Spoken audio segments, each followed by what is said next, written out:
There's a bluegill just caught. Beautiful orange breast. This one's got some dark eyes. Some of them have red eyes. Let's see if we can get another one.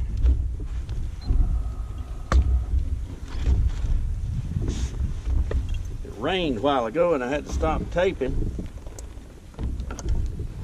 I tried to start back. I'm not sure if it ever did. I'm Mr. Technology. I may not be good, but I am slow. Anyway, if I'm a shrimp, I'm going to be a steamed shrimp now because it feels pretty hot because I am wet and the sun has come out. But not raining right at the moment.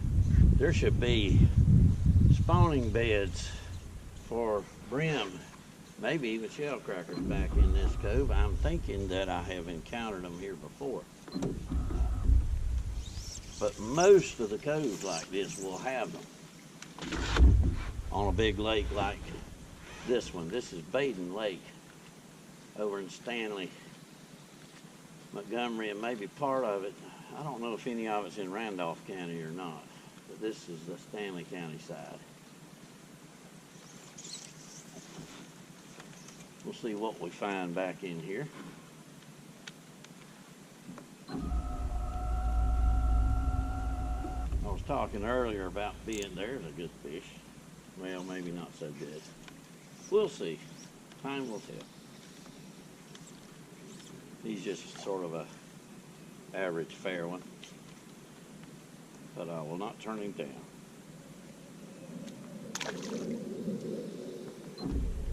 Talking earlier about when I was a boy, 12, 13.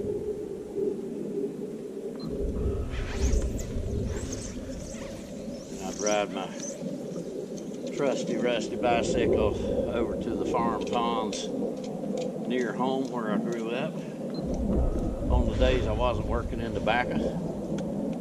And just learned by trial and error. I had an traded with a boy on the school bus that I rode the school bus with. Actually, this boy and there were three brothers. They weren't any of them the same age, but two of them were in the same grade, you know what I mean. As Jeff Foxworthy would say, you might be a redneck if you drive elementary school. Anyway, I was in the 8th grade, I think. Two of them were in the 7th grade, one of them in the 6th grade.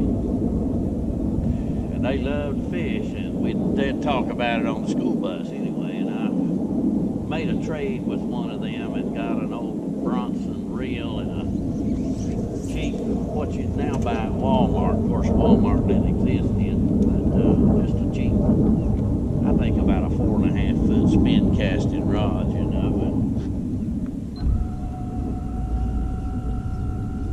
Summer of 1967, I spent it figuring out how to fish in my spare time. Caught a few. Still remember the first bass I caught. I think he was every bit of 9 inches long. Caught him on a purple worm that I had no idea how to fish him. All I'd done was bait fish before.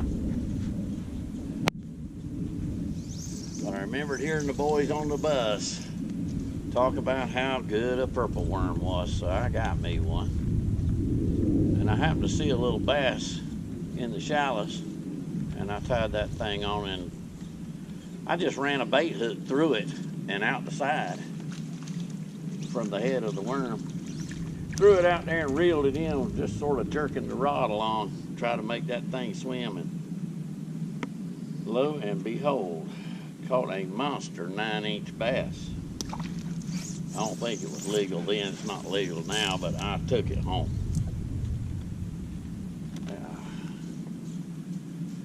My bait fishing days weren't over, but they were cut short, sort of. I was fishing purple worms from then on. I caught a few bass, figured out that the slower you worked it, the better off you were, and just over time through trial and error, learned how to catch a few fish probably nothing I did was technically right, according to what anybody else would say, but hey, a fish every once in a while sort of confirmed me I was on the right track. Well, it kind of got in my blood. And now when I'm out with a fly rod, it sort of harkens me back to those boyhood days when my biggest troubles, though major at the time, the biggest troubles had to do with whether I was getting a pimple on my chin or not, and that kind of stuff. You know, it's starting to rain again. As a guy that I used to know, one of his sayings was, "It rains easy in wet weather." Oh, and as my daddy used to say, maybe this is the finishing up shower.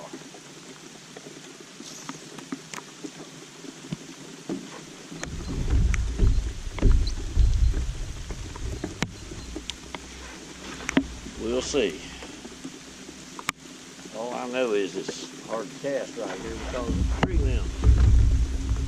Sort of like some of those trout streams I used to fish up in the mountains that were just overhanging. It was like you were fishing under a brush arbor.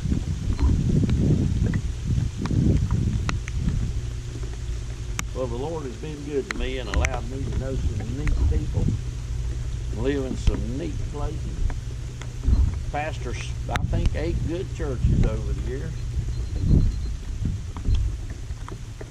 Good people in all those churches. Some of the churches were healthier bodies than others.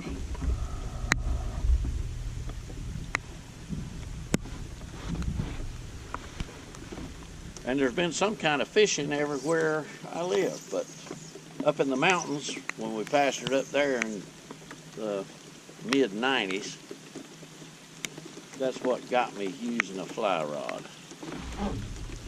And now I rarely, if ever, use anything else, especially in fresh water. I hope that rain will let up. I don't want to have to turn my camera off in the middle of trying to tell a little bit of a story, though it's stream of consciousness, maybe a stream of unconsciousness. Anyway. Yeah, one of the ponds I used to fish was owned by a man whose first name was Godfrey, and of course he was neighbor, lived half a mile from us. And me and neighbor kids and other people from around, it was kind of a pond that lots of people fished in, which meant it wasn't just overly full of big fish. And back in that day and age, if you caught anything big enough to eat, you kept it and took it home and ate it. And but I'd go over to Godfrey's pond and fish sometimes, and he liked to fish too. Of course, he had a pond, which indicates he might have had an interest. Of course, it was a farm pond, and you know, he irrigated out of it and that kind of thing. But I remember seeing in the Field and Stream. And that was back in the time when there weren't these specialty magazines, you know, like Bassmasters and stuff that didn't exist then. And just the general outdoor magazines like Outdoor Life, Sports Field, Field and Stream, and Fur Fish Game. At one time, I subscribed to all of those at one time. A little bit of overkill, a little bit of kind of like the Department of Redundancy department, you know. And but I'd read all the fishing articles and all the hunting articles, because anything outdoors I was all about that. And saw these lures, you know, advertised, and I'd look at the ads in the back of the magazines, places to go, you know, come to Manitoba, come to Great Bear Lake, come to here, and it'd show this guy with this huge fish, you know. And I dream about all that stuff, you know. Of course, here I am catching brim and enjoying it. But remember seeing the, you know, that have all the latest, you know, new bass lures and pike lures and things, you know, advertised. You could send in postpaid $1.25 or something. You know, you could buy pretty good lures for a couple dollars back then. In fact, if you spent more than $2 on anything to fish with, as far as a plug or a lure or something, it was high dollar. Really, most of what I bought were knockoffs at the hardware store in town that weren't name brand. And of course, there were all these, you know, that were knockoffs of, say, Rapalas and things, you know, that you could buy. And they probably were made out of balsa. They were much cheaper made. Didn't last as long. Of course, I didn't care and I didn't know. But I saw this plug with a propeller on each end, and this guy holding about a 7-pound bass, you know, in an advertisement. And so I thought, you know, I could probably make one of those. I got a piece of cedar, part of a cedar board. My father was a carpenter, and he would regularly, I'd pester him to bring me some good whittling wood home, because I was forever making stuff. And he brought me some cedar. And I took a piece of cedar and whittled it into a torpedo shape. Sawed a little groove down the bottom of it, and took a piece of wire and ran down, embedded it in that groove, glued that wire in, had a loop at the front end to tie my line, had another loop at the back end, took a treble hook off of something else, put on the end, and had another loop in the middle so I'd have 2 sets of trebles, you know. Took an old aluminum pie plate and cut me 2 propellers out, and put one on that wire with a bead behind it and maybe in front of it. At the tail end of that lure, one at the front end where I'd tie it on. Wired that thing together, glued that wire into the groove, took some model car paint, black and white, and I painted that plug white and put black dots all over it. And then when it got time to do the eyes, I thought, 2 of those black dots will just have to be eyes, because that's the only colors I got. I took that thing over to Godfrey's pond, and he happened to be there fishing also, and he remarked about that plug and said, boy, that looks good. He was a nice guy, really nice guy, older gentleman than I was. He was probably in his 40s, but that was a lot older than me then. I cast that thing out there, I don't know, on maybe the 4th or 5th cast. I caught about a 10 or 11 inch bass.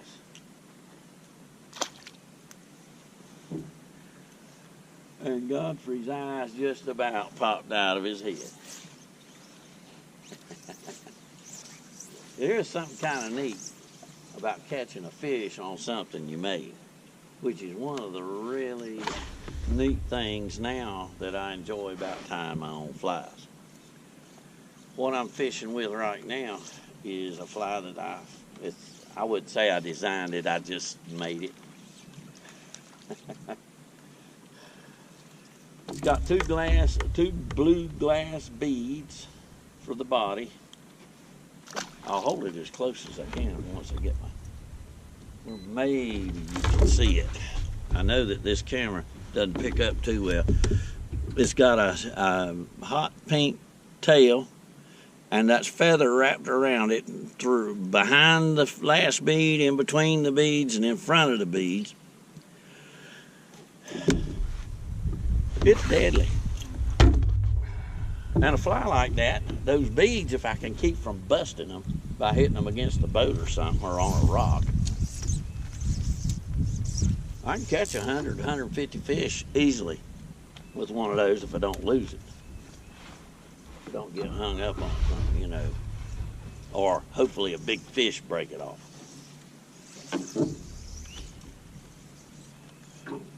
I have had big catfish break these things right off, but I try to be gentle. Once I figure out it's a good fish, I try not to horse them in. Another little brim. Most of what I'll catch along this grass bank will probably be small stuff. But each fish, just like each person, is special and precious. There'll never be another you, never been another you before. Even if you're an identical twin, you're one of a kind in many ways. And each of these fish are individual. Each one colored up beautifully. The Bible says that we're fearfully and wonderfully made. And all you got to do is look around and see that, man, our Creator is really something. And He's done everything just right. And I'm so glad there's fish to be caught, and I'm glad that there's a few fish that can be caught.